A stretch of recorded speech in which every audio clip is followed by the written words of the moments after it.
Got my eyes straight ahead, got my head in the game. With the red light on, I'm just waiting for the change. Keep my head down low.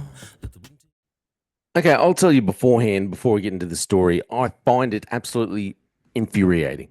I think back as to how I was treated, how lots of other officers were treated during you know, the COVID mandates, where Katarina Carroll, former police commissioner, and the police minister, Mark Ryan, decided that they would force officers to go and get to partake in a medical procedure, even though it was against Human Rights Act.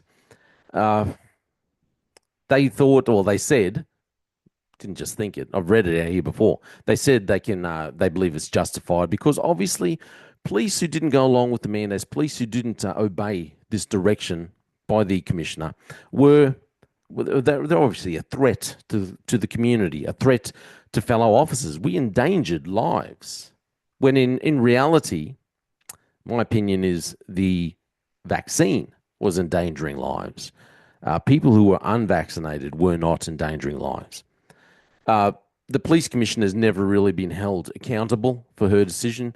She's just gone off. She was getting paid what 600,000 plus a year. She retired a bit early. She got booted out. She got forced out by the politicians at the time. You know, she's never had to answer for it. Mark Ryan never had to answer for it. But that's the way it goes. But the police service, all they've done, they found themselves in a bit of a pickle because they made an enemy of a lot of police. And remember, Mark Ryan stood up and said, well, hey, it's all good. If all these police want to stand down, if they don't want to follow the direction, it's all right. We'll just find new ones because is that stupid, still is stupid, that he thought that it's that easy to find good police officers.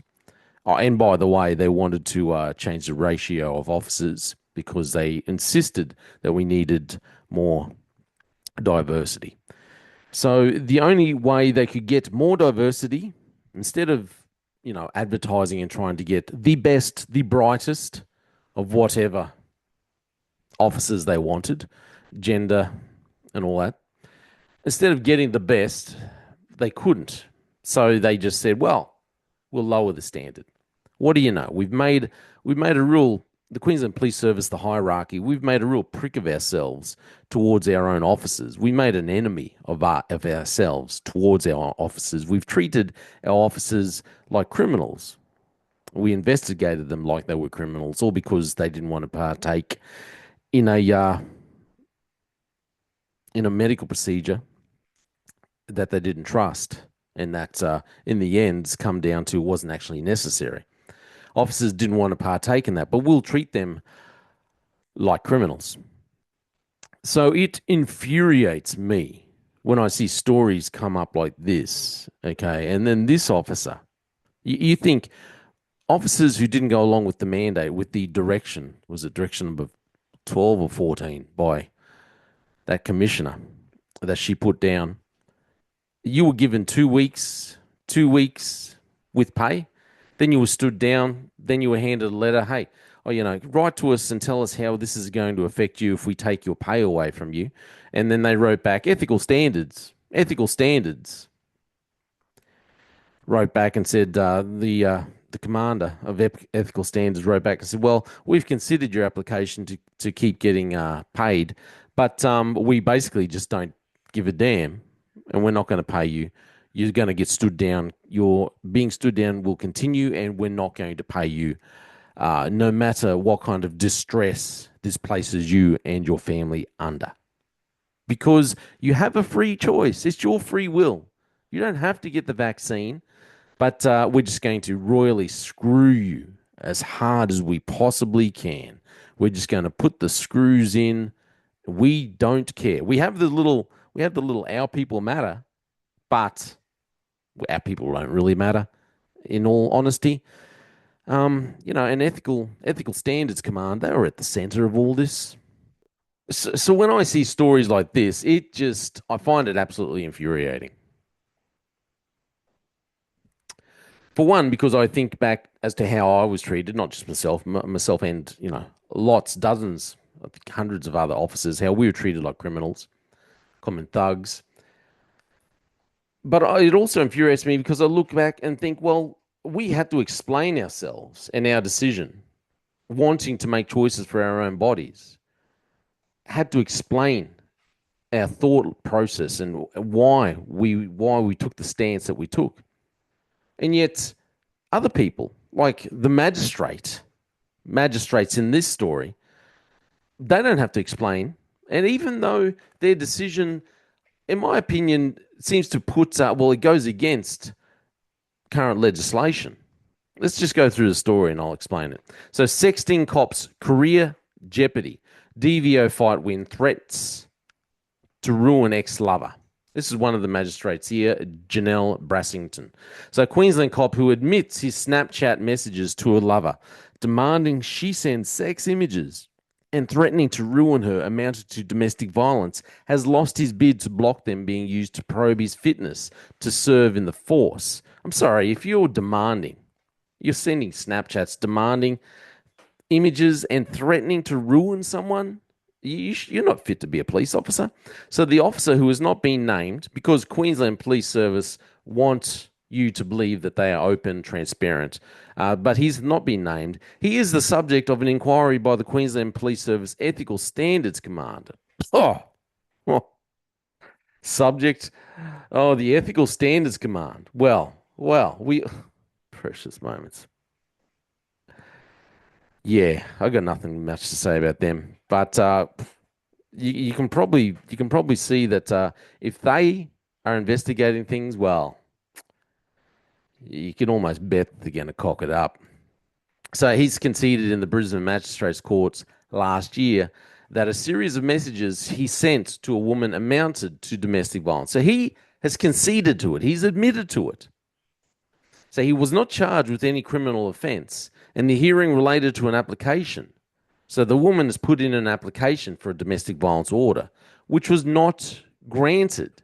So he has conceded, he's admitted that he sent messages that amounted to domestic violence, and yet the magistrate hasn't upheld the application. You have a lot to make up for, let me tell you, and I guarantee you I will ruin you and ruin your entire future. This is what the officer is alleged to have told the woman on Snapchat, with other messages berating her for her conduct with other men. Details of the messages were revealed by Chief Magistrate Janelle Brassington in a decision she handed down on April 24, giving the QPS the green light to use court documents filed in a hearing before Magistrate Claire Kelly last year. One of the exhibits is a disc containing messages exchanged between the pair, the decision states. In that case, Ms. Kelly dismissed the application by the woman for a domestic violence protection order, but noted the police officer acted in an entitled and intimidating way when demanding the woman responded to his Snapchat messages. There are accusations that she is playing games with him, Ms. Kelly wrote in her decision, quoted by Ms. Brassington in her decision.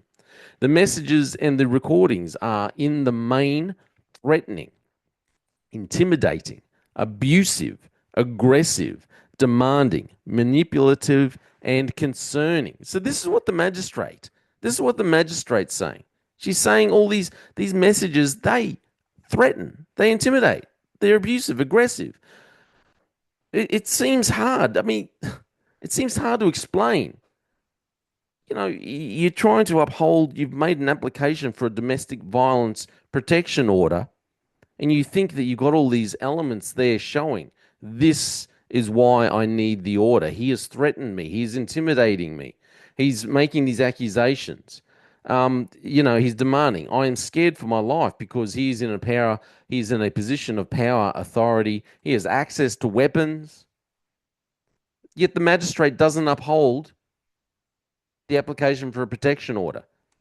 The QPS Ethical Standards Command wishes to use the transcript of the Kelly decision, as well as exhibits and affidavits, in its internal probe into whether the male officer should be allowed to continue serving in the force, given the need to maintain public confidence in police investigating domestic and family violence. What's the point in investigating domestic and family violence when the magistrate who's making the decision for an order, turns around and says, well, hey, look, you're doing all these things. You're threatening the woman. You're intimidating her, but we're not going to uphold. We're not going to enforce a domestic violence application. No, no, that's all good. The male officer has refused consent to the release of the court documents to ethical standards, while the woman has given her consent. Ms. Brassington ruled that the QPS should have access to the documents because to refuse access would undermine the objective of the Domestic and Family Violence Protection Act 2012. So that undermines it, and yet he goes and makes threats. He's threatening, intimidating, abusive, aggressive, demanding, manipulates, and concerning behavior. He does all that, but somehow that's not undermining the Domestic and Family Violence Protection Act. What? Why aren't these magistrates? They should be forced to explain their decision making, and not just forced in the court. They should be going before Parliament and explaining how they've come to their decision. They should be standing before the public. We've had so many horrifying incidents of domestic violence, and yet these magistrates aren't held accountable for their decisions. How can you come to the decision that this lady didn't need a domestic violence order put in place? How? Going on, she concluded that there was a very significant risk that victims, this is ridiculous, victims of domestic violence may hesitate in seeking police help if they believed a potential perpetrator of DV was investigating their DV matter. Potential perpetrator. They're not going to make the application. They're not going to uphold the application. These magistrates, are they for real? There is very cogent, reliable evidence available that demonstrates the commission of those acts of domestic violence, Ms. Bracington said of the evidence before Ms. Kelly. Of course, a complete investigation may establish that in the complex circumstances of this matter that the officer's conduct did not compromise his fitness to serve as an officer. The police commissioner was forced to apply to the magistrate's court on March 28 for the order allowing them to use the documents after the officer's lawyer told the Ethical Standards Unit they should not have access to the documents without court approval. Look, in this job, Queensland Police Union need to be held accountable. How they justified defending this officer. The magistrate involved, who came to the conclusion that this wasn't worthy, she says he's intimidating, he's harassing, he's doing all these things, but we're not going to uphold an application for a domestic violence protection order. How did she come to that conclusion? She needs to be held accountable. She needs to be answerable. She needs to face questioning before Parliament. She needs to stand before victims of domestic violence and say, well, yeah, okay, it might seem like the elements are there, but this is the reason why I decided this. How did she decide it? The thing is, magistrates don't think they have to answer it, or they don't have to answer to anyone. They don't have to answer to victims. So how can she have come to that conclusion? And how can this officer, how can he still be employed?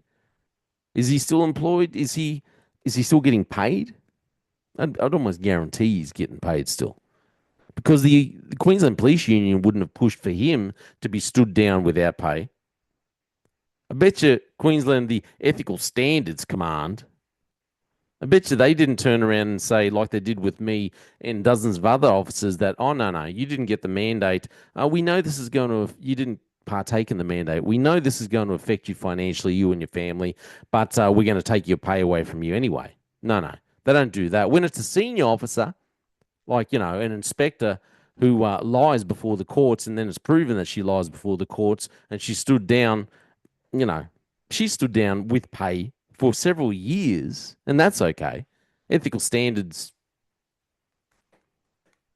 They didn't justify. They didn't find it necessary to take her pay away from her. Did they find it necessary to take his pay away from him? People need to be held accountable. The Queensland Police Service, you're a flipping joke.